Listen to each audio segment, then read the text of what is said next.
So the internalizing of the challenge is the condition for all growth. So you can't help people, like you don't build muscles by having your muscles moved for you. The moving of the muscle against resistance has to come from within the muscle. So freedom is really the basis of all growth. You can't have any growth, you can't have any kind of growth, self-mastery, and you can't flourish without freedom.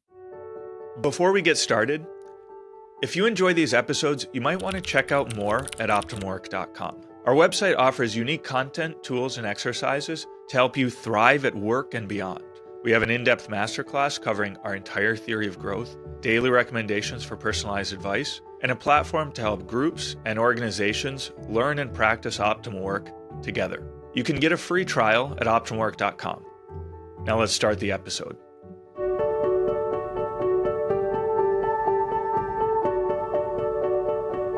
Hey, this is Sharif here with another episode of Golden Hour. We're back after a few weeks off, back here with Dr. Kevin Majors. Kevin, good to be back with you. Hey, Sharif, great to be back. Yeah, Kevin, well, it's been some time off, and I think we have had a lot of ideas bouncing around, so I'm excited to get back and start talking about these things. That's right. Well, one interesting book that came up was Alfie Kohn's Punished by Rewards. And I guess it was pretty big in the 90s in education. Maybe it's still very influential now. But very interesting book on rewards and motivations, especially in an educational context. But I think it has a lot of implications for how we think about work and motivation in a professional context too. So maybe we could discuss that today. Yeah, that sounds great. And Sharif, I understand that you actually have some, you've had in your upbringing some exposure to this book, Punished by Rewards. Is that right?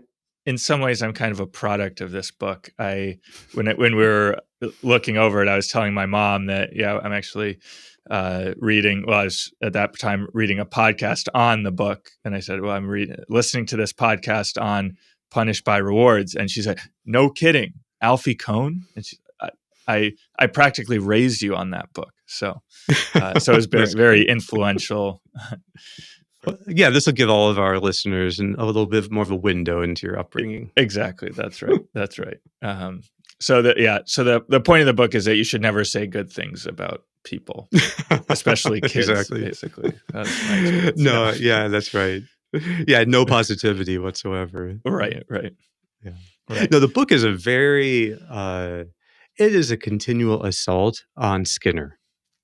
So I guess probably some of our listeners are familiar with Skinner and this idea of, it's called operant conditioning. It's about positive and negative reinforcement, positive and negative punishment.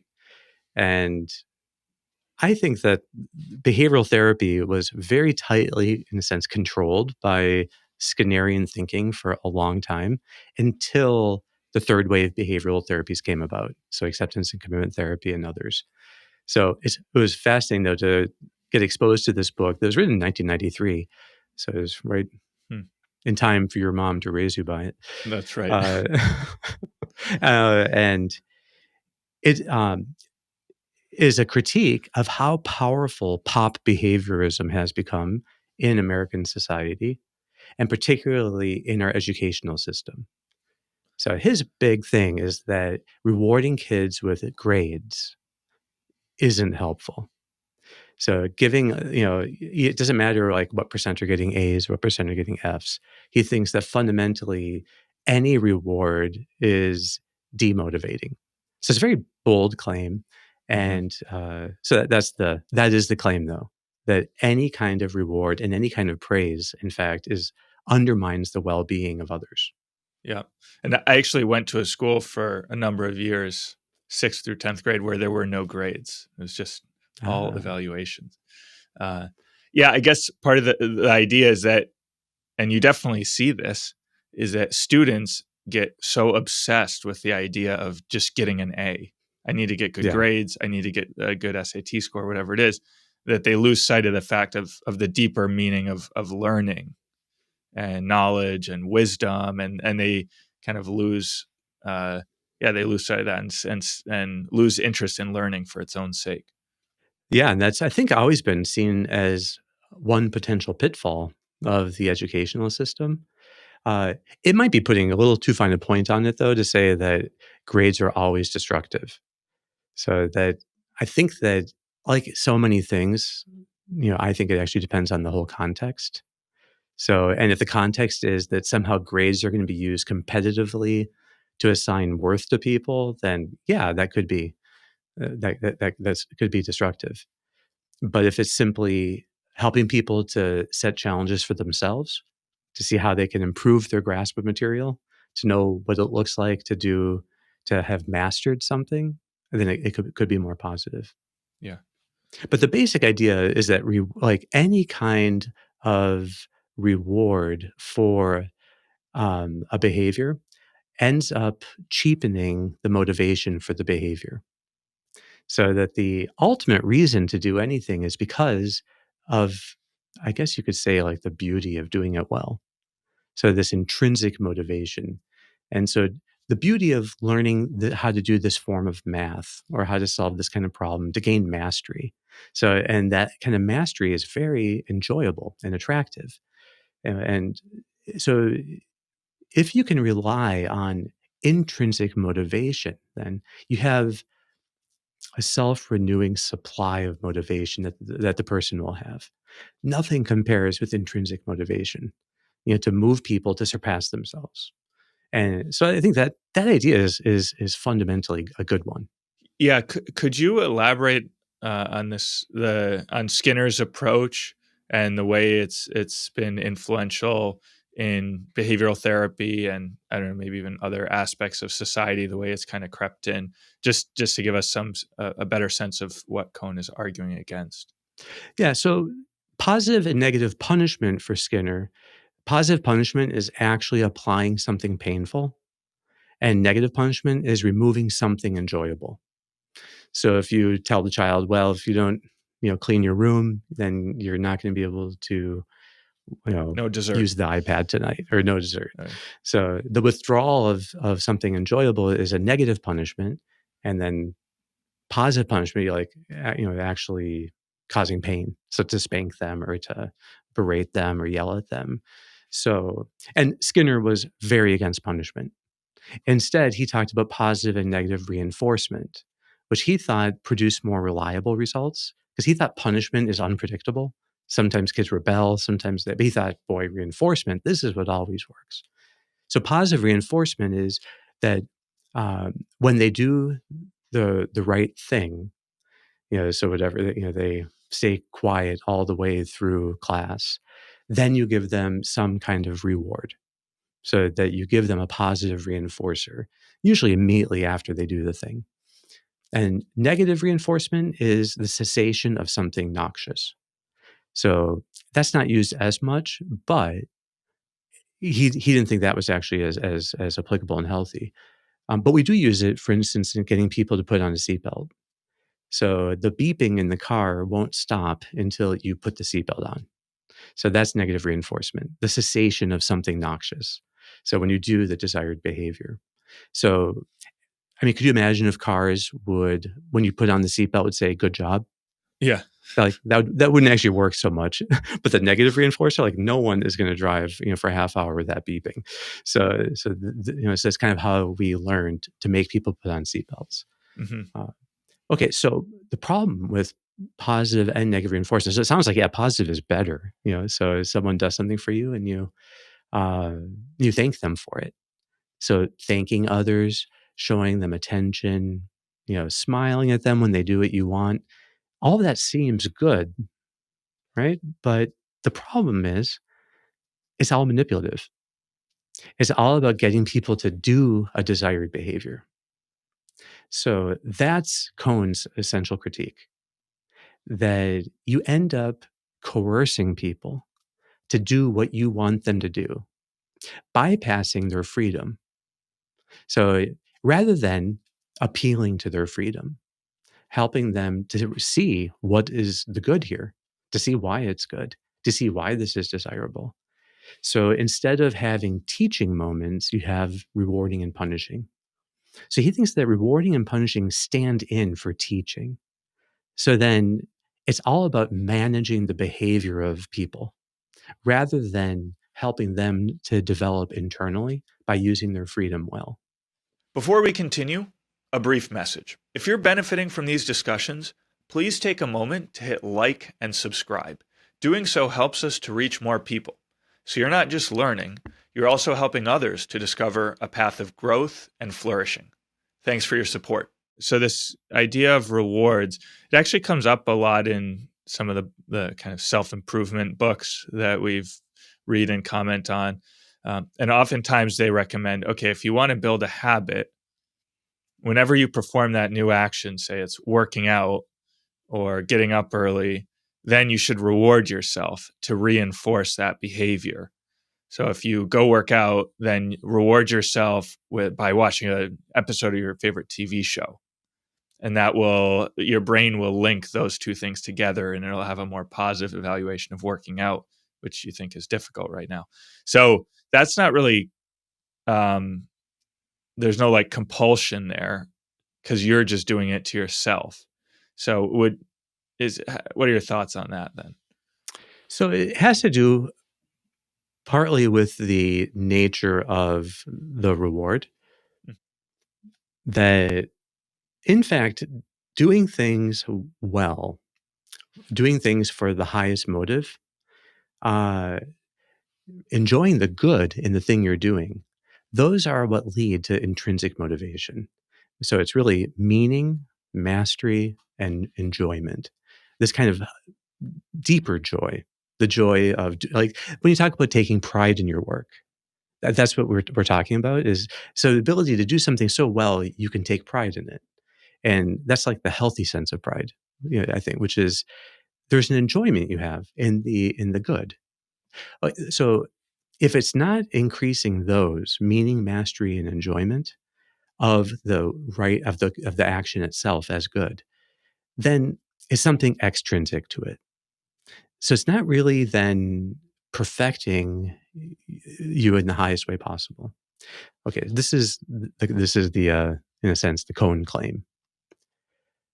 I think that it can be the case that if you're always doing A for the sake of B, in the end, B occupies your intention more. The reason why you're doing it becomes more and more about getting B. And so it's less and less about valuing A. So anything you do for the sake of something else runs the risk of then you end up in your intention aiming for that something else. So it's like, say it's what if you're going to do some very noble act of service? So, let's say that, you know, that there's some neighbor who's been shut in and is very lonely, and you're going to go and make a visit to this person and just spend some time talking to them, just to kind of like lift their spirits and to be a joyful presence to them. Oh, that'd be a very beautiful thing to do, right? So now, if you did it because you were going to reward yourself with watching another episode of your favorite show, Yeah. wouldn't that kind of cheapen doing it? Yeah.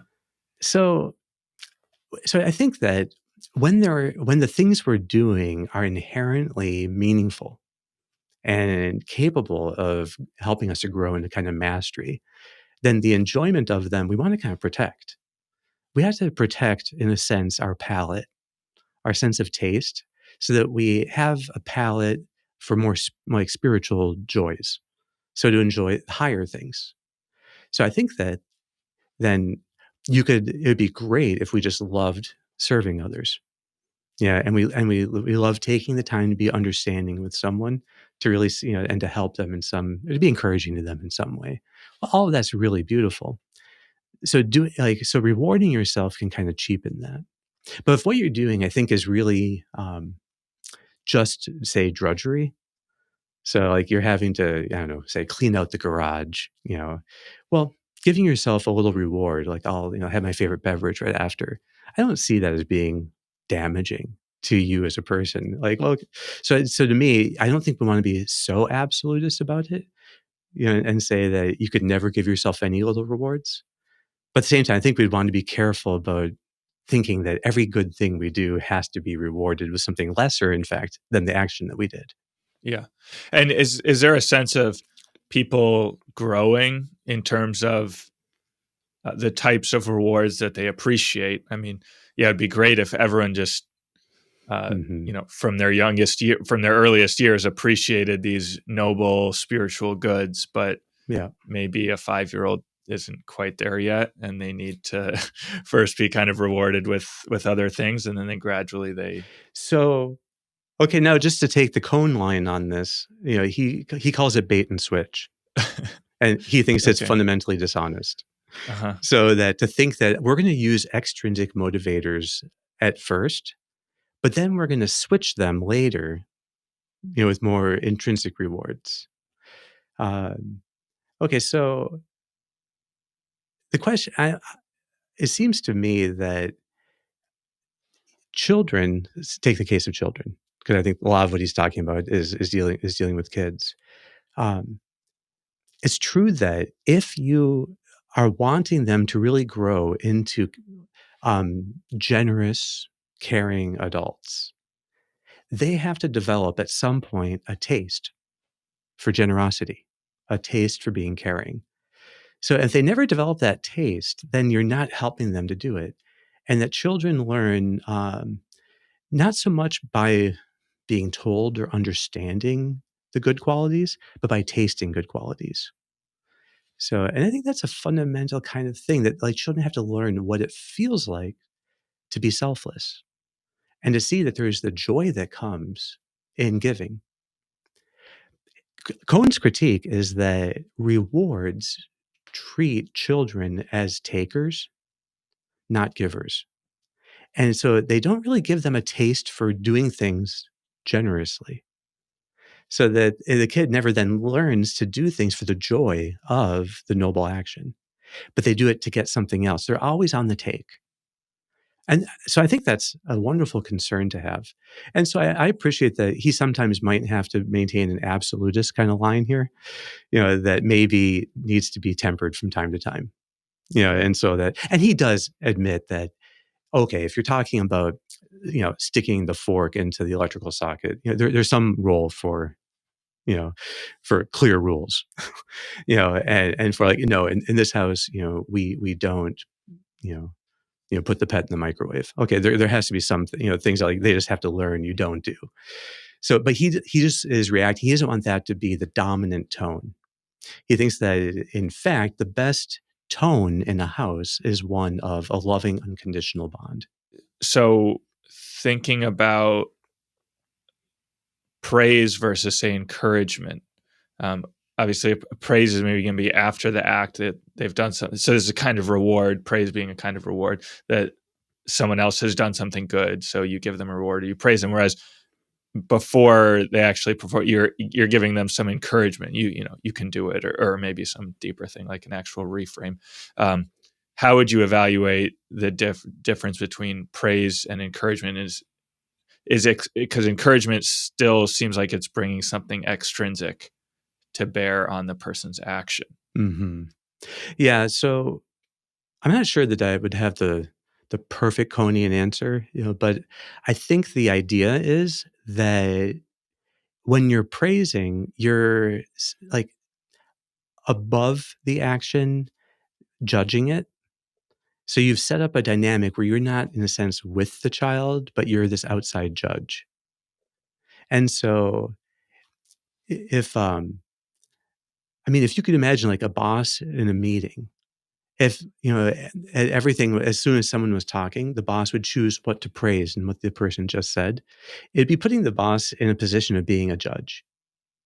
So and it would make everyone feel lesser than the boss to be, what is he or she going to praise now? Who knows? It's like, and so I think that's the dynamic he's really sensitive to.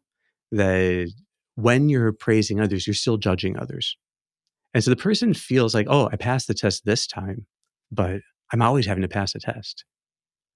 So what he thinks is a much healthier approach is a sense of being together in a challenge, and that you're giving them kind of the room to be creative and to make mistakes and to learn from them. So that you're like the bond is never what's being bartered. It's not, it's like, this is the problem he thinks is conditional love from a person that really owes you unconditional love.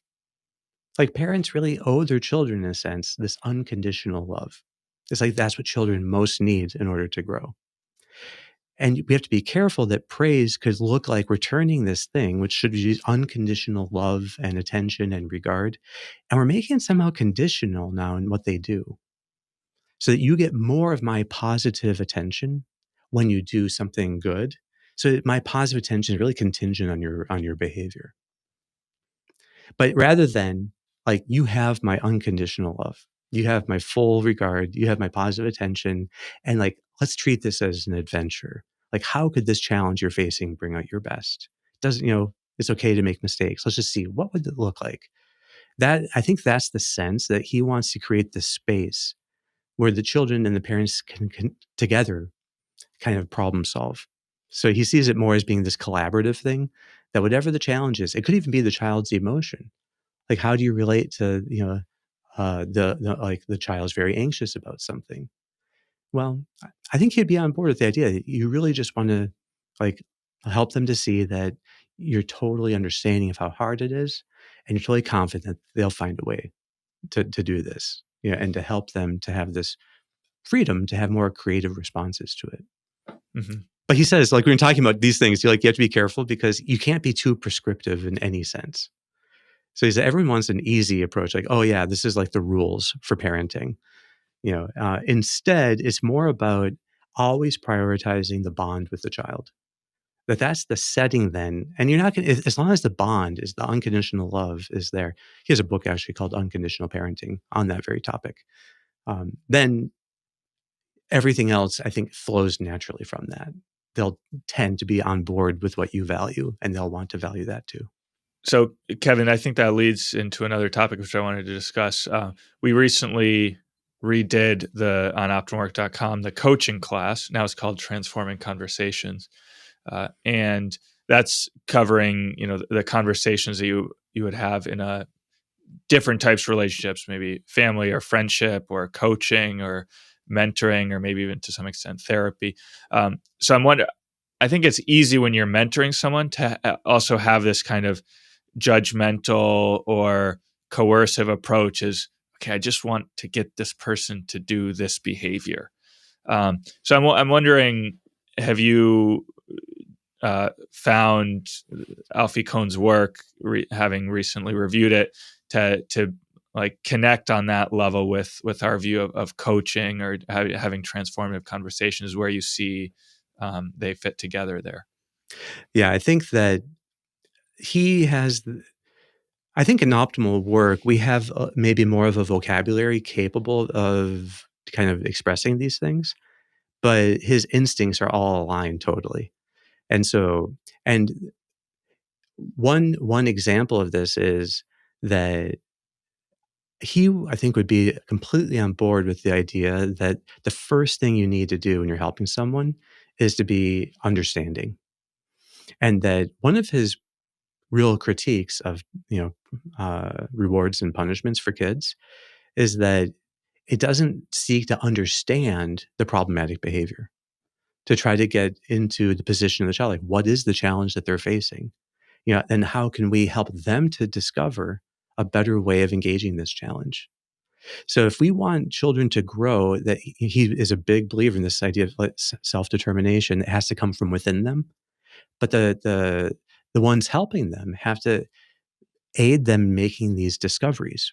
But you can't do it for them. You can't give it to them. So, but to help them discover the way this challenge can somehow bring out their best. So, and I think that's exactly how we talk about it in our transforming conversations. That no matter who you're talking to, it could be a child, but it could be a peer. It could be anyone. It doesn't mean that there's some power differential.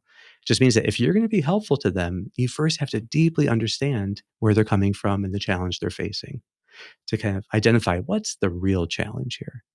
Okay, that's the first. And then you have to help them to think of, how can this actually bring out their best? Like, how can this challenge be the setting for them to make new discoveries? So, and to help them to see, wow, okay, this is actually giving me to do something exciting and adventurous. So, and that it's okay to make mistakes as long as I have a sense of what I'm aiming for.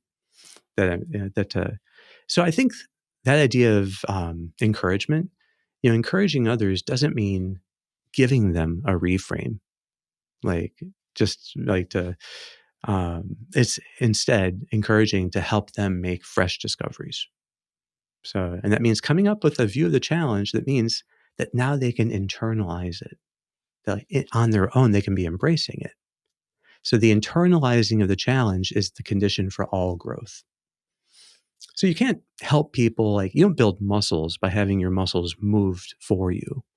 The moving of the muscle against resistance has to come from within the muscle. So freedom is really the basis of all growth. You can't have any growth, you can't have any kind of growth, self-mastery, and you can't flourish without freedom. So I think Kohn does a fantastic job of highlighting the necessity, of the freedom of the person so that you're helping them to aim for the best. Mm-hmm. Wonderful. Kevin, I think that's a great note for us to end on here. Great. All right, Shruval, thanks for your questions. Yeah, it's been good to be back here and make another episode here with you. Great to be back. Thanks. Thanks for tuning into today's episode. If you enjoyed our conversation and you're looking for more in-depth guidance, check out OptimalWork.com, our unique platform that delivers content, tools, and exercises to help you thrive at work and beyond.